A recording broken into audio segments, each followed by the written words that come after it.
Okay, in this part 2, we talk about the true, and we already mentioned the financing. These are true, good projects for the Philippines. You know? The Build program. We have 743 billion in Philippine infrastructure projects being financed by China. And these were secured by our Secretary Pernia with our Finance Secretary Sonny Dominguez, President Duterte, of course. And as a clear evidence of this, the 2 bridges that will help alleviate the crisis in traffic in Metro Manila, which requires 15 more projects, 15 more bridges, has begun. And this January 12, it has been announced that the Estrella Pantaleon Bridge in Makati will start construction. It will be close to traffic and construction will start. This is a grant from China. It will not have to be repaid by the Philippines. Again, let us repeat, this was requested by the Philippine government. This is not even a suggestion from China. China just offered a certain amount of grant for any projects of the Philippines. But we see in the Philippines many in media, and I will cite some of them. For example, Maribel Ongpin of Manila Times is wrong when she says this is a Chinese project. This is a Philippine project using a grant from China. We see many of these people in Rappler treat this as if China demanded that this project. And the same thing about the Binondo Intramuros project in Chinatown. This was not a design of the Chinese government.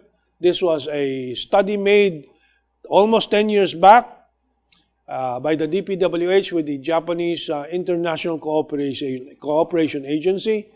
This was one of the projects selected by the Philippine government, the Department of Public Works, when China offered the grant for 2 bridges. But you hear a lot of all this wrong information from these other sources. Now, I mentioned in the first part the visit of President Wang Yi, of Foreign Minister Wang Yi in 2018, I think in October. This was followed by the visit of President Xi Jinping, 2-day visit of President Xi Jinping to President Duterte in Manila in late November of the past year, 2018.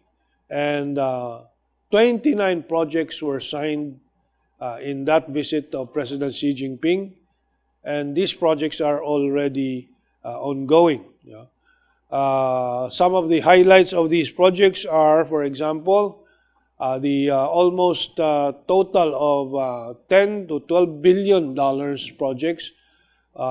If we combine the steel mill project with China in Mindanao,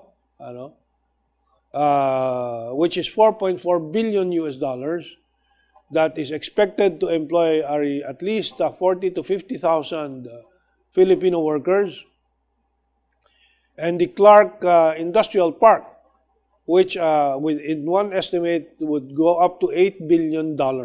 Now, the past year, we have seen many writers such as Richard Heydarian of the Inquirer and GMA7.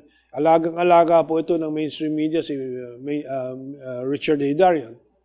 And sabi ni Richard Heydarian, all the projects are delayed. Where are they? The $24 billion. Well, it's only been 2 years, since the first visit of President Xi Jinping to Beijing, and it's only been 2 months ago that President Xi signed most of the other projects. Sasabihin na, ano yung nangyari doon sa 2 years? Magplano ka nga ng bahay, sabihin ko sa iyo. Ilang buwan gagawin ng arkitekto? Itong mega projects. Why are people like Richard Heydarian and some other writers, Raisa Robles, yung mga ganyan, mga Alan Robles, mga grupo ni Maria Reza, magreklamo, 2 years wala pa yung projects. Well, you better look at the Japanese projects. It takes them 5 to 10 years just to finish the studies. And in fact, the project of the Japanese, the subway project, which will cost 350 billion pesos for 25 kilometers, is massively overpriced. It's one big scam.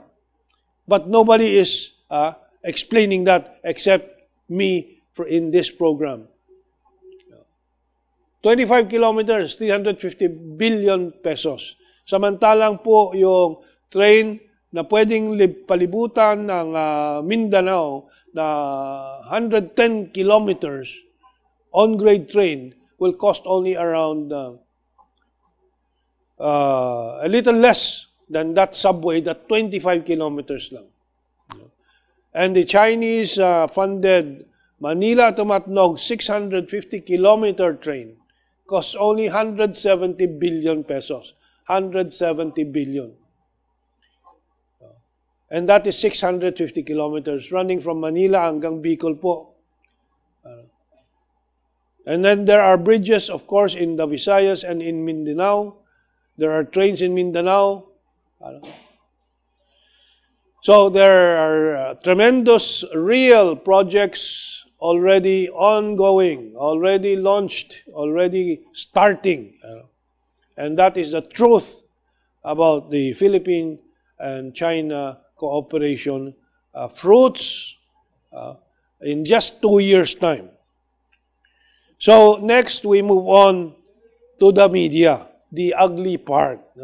The Philippine media, mainstream media. Of course, we're also here in media, in Global News Network, but we are not the mainstream, we are not the big media, we are the truthful media. We have no vested interests, and we will show you the ugliness of these mainstream media and how they report and misreport Philippine-China activities and developments in the past year of 2018. Okay, let's take this break.